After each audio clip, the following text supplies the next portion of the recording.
All right, guys, welcome to another episode of The Buff Show. Today I have Jen and Jason here with me with Legacy Pest Control. Hi. So thank you guys for being here. How long have you guys been in business? We've been in business for around 25 years or so. I've been doing this for over 20 years now. Dang, She's been doing it for, what, 12, Over 10 years, yeah. 12, 13 years? that's impressive. You Well, know- your Google reviews show it. Like you guys have over 100 Google reviews, which is impressive. We have really great customers. 5-star and everything. So the main reason I wanted to have you guys on today, because obviously you do a lot with pest control, but I want to talk about termites because a lot of people, when buying a house in Utah, that never even crosses their mind. Yeah. And so are termites common in Utah? They're really common in Utah. A lot of people think just because of the cold winters that they can't live here, but they just live below the frost line. That's so crazy. They definitely are a thing here. Huh. Because aren't they more like dry or like Florida and other states? They're more common there, but there's still quite a few in Utah. There's just lots of different varieties of termites, and so they have different kinds of termites there. We've got subterranean that just live deep in the ground, Okay. mostly. So there's like terranean that are more like ants or something that come out of the ground a lot more often. So the subterranean live about 25 feet down in the ground, and then the workers will come up and forage for the cellulose in the wood and either our structures or dead plant material and take it back down into the colony. And there's dry wood and damp wood termites, and we don't really get those too much here. Gotcha. So subterranean are what we're dealing with for the main part in Utah. Primarily. So is it all over Utah, or does like say St. George or Moab or some of these other hotter climates, do they still have them down there? Yeah, and they would have more varieties down there Okay. because of those warmer climates. Gotcha. So when you're purchasing a house, like I've run into this quite a bit, where buyers, we have a home inspection, they come back and they're like, you have termites. And the first thing buyers do is they freak out like, oh, the whole structure and integrity of the house is like, it's going to tip over basically. Is that the case most of the time, or like what's your experience with termites?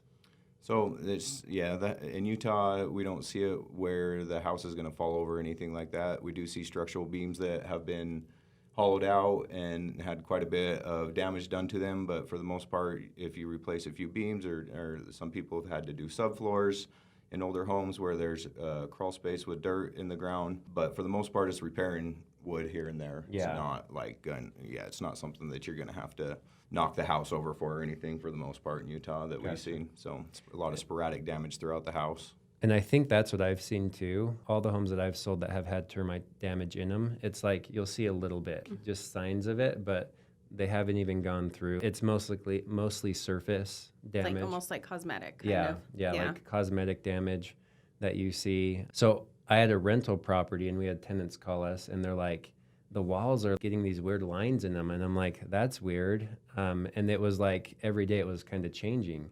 Mm-hmm. And so I went there, was rubbing it, and then like some of the paint just peeled off, and then you could see underneath the paint, in between the sheetrock and the paint, there was like these little lines that were being dug around. And then I called you guys, and you educated me that sometimes the termites like to eat the paper between the paint and the sheetrock. Mm-hmm. The cellulose they forage for. The paper on the back of the drywall, they can get into that, and then as they're tunneling through, they're blind, so they're just looking for that wood as well. So they'll just tunnel through that drywall, make pinholes everywhere where you can hit it, like you said, the paint will fall off. Yeah. And you see maybe dirt back there or some tubes where they've come up from the ground. So like, what do you look for when buying a house? Like, what are some signs that like common signs you see that would indicate termites have been there? So what you just said, when we're doing a termite inspection, we'll go around and tap the walls. You can probe into them a little bit if you think you're having some soft spots in the drywall, but looking for soft spots in the drywall, like you're saying, you'll be able to kind of pop through there. And then maybe if you got paneling on the doors or on the walls, you can see dirt fall down that's behind the paneling, because they won't really eat that paneling. Is that pressed board. Okay. So they don't like that. So looking for those types of signs, and then just looking for wood that's exposed, a lot of crawl spaces that dirt down there instead of concrete. You can just look around the beams and you can see the posts coming down to the ground and just looking for mud tubes. Right. For the most part, mud tubes coming up to the wood, and then just how you're saying they go with the grain and eat that top layer off of there. You can start to see it like that too. So they'll lay mud tubes to get up. Yeah. Because they're subterranean, I guess, so they Correct. don't like to be exposed. Yep. Yeah, they're like translucent, and so they don't like being exposed to the light, and they do those mud tubes to protect them. Interesting. Yeah. I've seen that a little bit. So one place I always to check for them is in crawl spaces, especially older homes. Like you can see a lot of termites. It's not uncommon to see termites in a home that's built in the 50s or 20s or something like that. Another thing that I learned from you guys is termites move a lot. So even though there was signs of them, that doesn't mean there's like still an active mound. Yeah, so if you're seeing signs of them, it doesn't mean that they're active right there or at all. But if we ever see termite damage, colonies will live down on the ground, so you can't really be for sure. So normally if we do find termite damage and it hasn't been treated with a product called Termidor HE or SC, we always recommend having it treated just because you don't really know what's Right. going on underneath there. So Yeah. Like at my rental, so we'll go back to that story. Saw them scratched off the paint. I actually even saw them in there, like moving around. So like it was very active, and I could see the damage being progressively worse each day. But then called you guys, and you guys spot treated that area because it was just in that one area. And then you did. So let's talk about like treatment. Because for me, it was cool, and I didn't realize how long it can be treated for, the guarantees and stuff like that. So maybe kind of go over that. So when we use there's a bunch of termiticides on the market to take care of termites. We use a product called Termidor HE. We put a 10-year guarantee on it. It's a fipronil. It's the only product that we use that we'll put a 10-year guarantee on. Some companies will do maintenance programs yearly with imidacloprid or bait stations. It's not something that we really normally recommend. They got a lot of good bait stations out there now, though, that you can put around the outside of your house, down in the ground, and then it has piece of wood in there, and then once you start getting termites in there, you can put the product in there to start killing them. Oh, gotcha. And so you can do it that way, but the way we do it is we go around the exterior of the home and dig a trench or probe down into the ground where there's concrete. We'll put a half-inch hole every 18 inches, and then we'll put the product down into the ground around the exterior of the home. If there's anywhere on the inside where we can treat, we'll do that as well. Like if you're seeing them in the inside, we can go down in the ground somewhere in there. We'll do that as well. To take care of that colony. And if you put it down in the ground right, then you should get about 10 to 15 years coverage out of it. So That's crazy. So basically it creates this barrier going straight down the ground that keeps them like away from coming up through the footings and foundation of the house. yeah, when they pass Exactly. through it, they won't know that it's there. They'll pass through it, come up and down through it, and take it back down into the colony, and then have a transfer effect Gotcha. and kill the colony off that way. Gotcha. No, that's awesome. Yeah, when you guys spot treated the duplex that we have, like we haven't had any issues since. Like it almost got rid of them like immediately. So Yeah. I think you spot treated the area and then did the perimeter treatment, and it worked like a charm. Yeah, just because they were having those live insects inside. But Right. And then a couple days later, we did the whole thing. Yeah. So it worked awesome. What's a typical cost that you see for like a termite treatment? I guess it depends on the house and how much concrete there is versus dirt and stuff like that. But if you were to say an average ballpark range that you deal a lot with, what would you say that number would be? So, I mean, it changes, of course, with the pricing of everything. I think when we did your duplex, we were around like 800 to 1,000. Right now, we're typically seeing about 1,300 to 1,600. Gotcha. Okay. And so that includes like that labor and the warranty and the product and all of that. Yeah. And that duplex, I think, was around 2,000 square feet, like probably about 1,000 square foot, like footprint. So, yeah, and it worked awesome. So let's talk about FHA and VA loans, because a lot of those require a termite or what do they call it, like a pest certification on the house. Do you guys do that as well? Yep. So yeah, walk us through that. It's mainly VA that requires it these days, and it's just an MPMA 33 form. We just go do a visual inspection and checking like crawl spaces and all those sorts of things for any kind of activity. Who orders that? Typically the lender will call. Yeah. Yeah. So that's typically how I've seen it too. Rarely are the buyers even aware it's really happening. Until 2 days before closing. Right. And then hope, fingers crossed, nothing Yeah. comes back. We're always the last one that they call for the Yeah. most part. If so. it's a buyer, they call about 2 days before they're trying ready to to do close. settlement. And they're like, Man. nobody told me. So if you're doing a VA loan, you got to get a pest inspection. Yeah, and it's probably better to get that sooner than later. What if you're cash or conventional? Do you still recommend calling you guys and having you guys do a termite inspection, or do you most home inspectors will catch stuff? I mean, knowing what I know, I would have someone inspect the house just to be sure. But Yeah. a lot of home inspectors do catch it, and they Okay. do let the homeowners know. They give us a call, and we'll come out and just verify what they're having. And like you said, with those 20s and 50s homes with the dirt floors and the crawl spaces, I mean, we find them in almost every single house. So Right. when there's a dirt floor in the bottom and it's in 100 years old or 80 years old, you know, you just keep on looking because you'll probably find them in there. Yeah. So. And a lot of home inspectors, like, I mean, there's so many different kinds of home inspectors out there, so I'm sure some catch them, some might miss it. So if you want another set of eyes, they could call you and have you guys come take a peek Absolutely. at it. Unless you're like VA, then it's almost guaranteed that you'll have somebody like you guys come out and look at it. Yeah. What do you normally charge visual inspection? Does it vary on like the size of the house, or is it kind of like a Yeah. set fee? It's about $139 to about $169 on that. And that would Okay. include like the crawl space and all that sort of stuff. Full Cool. interior, exterior inspection. And are you guys, is it primarily termites? Do you ever come back with other pests that might be an issue, or is that the main one that you look for here in Utah? A lot of people do call us out for termite inspections, but when we're looking around, we can let them know kind of anything that we've seen in Right. there. But for the most part, like the termites are what they're really worried about when they call us out for those type of inspections. And then, you know, when we do rodent inspections and stuff like that, it's not like people are freaking out about their structure or anything. So Yeah. for the most part, when we're doing termite inspections, that's like the main concern for Right. most homeowners. So. What advice do you have? Say a buyer just had a home inspection done and it came back with, you know, an active termite mound. What would you say to them if they were to call you and be like, what do we do? Should they back out of the house? No. No. No, it's not as big a deal as people think. Okay. Relax. Yeah. You know, treatment with a 10-year warranty, you're looking $1,300 to $1,600 on most of your average size houses. Yeah. So if you like that house, like, don't even worry about it. It's so fixable. Okay. No, Yeah. that's cool. Yeah. And like rarely do I see structural damage. It needs to be even repaired. But even if there is some floor joist in the crawl space, you can just sister up some joists down there. Like it's manageable. You can fix it. Yeah. Who do you typically see pay for the repairs? If it's a homeowner, obviously the homeowner just pays. Yeah. With sales, like if someone's buying the house, it's just negotiated. Yeah. And sometimes we're not even really sure. You Who's know, paying for Yeah. it? Yeah. we have agents call us sometimes. You know, so Mhm. it's all sorts of. I would say, like most of the cases that I've seen, if it's a seller and a buyer find termites damage, a lot of times the sellers will pay for it because they want it, or they'll split it or something like that. Sometimes you'll have a seller that refuses to, and then the buyer can decide what they want to do. But Yeah. I mean, it's always just like meth, radon, and all these other things. Termites is another like common one that we run into. Do you have like a percentage or a number of homes? If you're doing the termite inspections, do you have a ratio? 5 out of 10 homes come back with termites.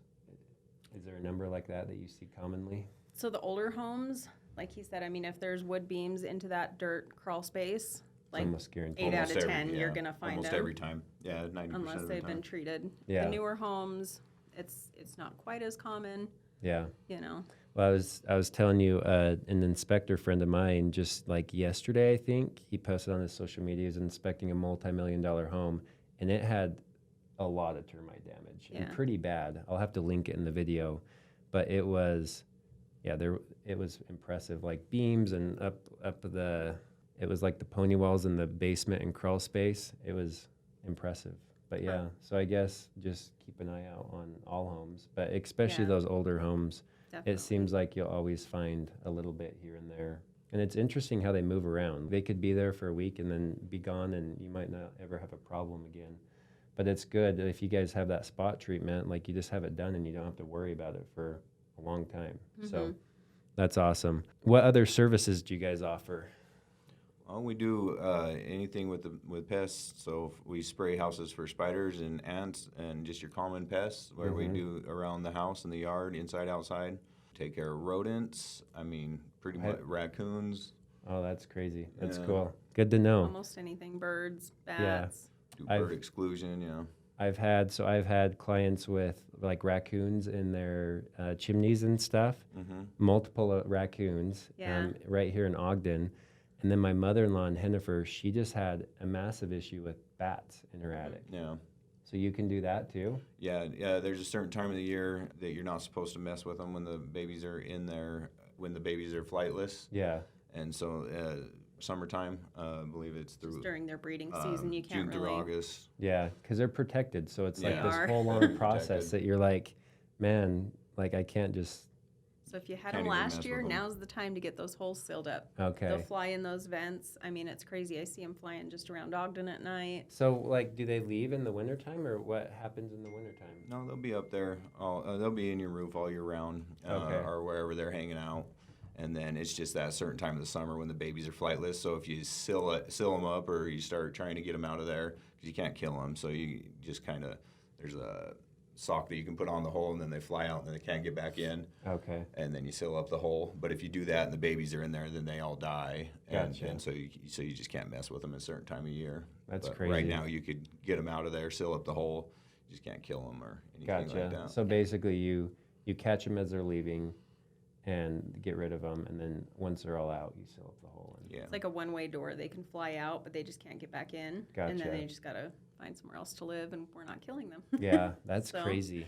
Yeah. And I don't know who did it. Like I remember it was just a few months ago, but it was a huge process, and they did have babies, so they had to wait. Mm-hmm. And there were bats like all over the exterior of their house. Like it was, And they leave a mess. yeah, it was a It's- big yeah. deal. And then in the attic, like I can only imagine what their attic looks like with all the bat poop and stuff like that Yeah. in there. So interesting things that you like would never think about when buying a house. Mhm.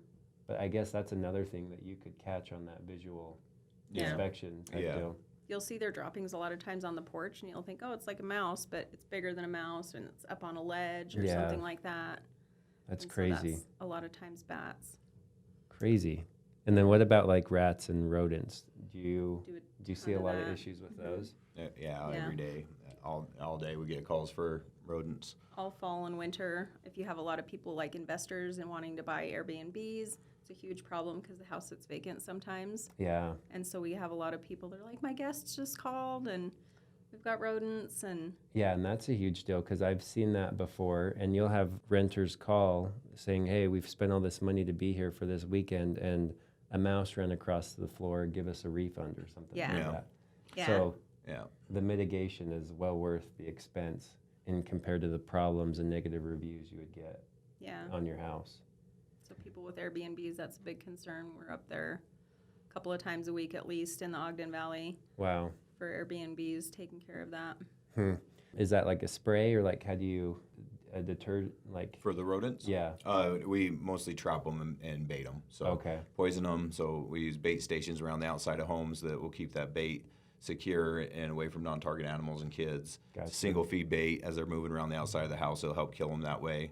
Inside we'll trap them or bait them with small bait stations or in placements where kids and pets can't get to it. Put a bunch of traps and poison out to kill them. Single feed bait, and then there's not really a spray that we would use for them. So gotcha. Yeah, our trailer, like we bring a trailer up in the mountains into the Uintas in the summertime, and it just gets hammered with mice. Yeah, It's so annoying.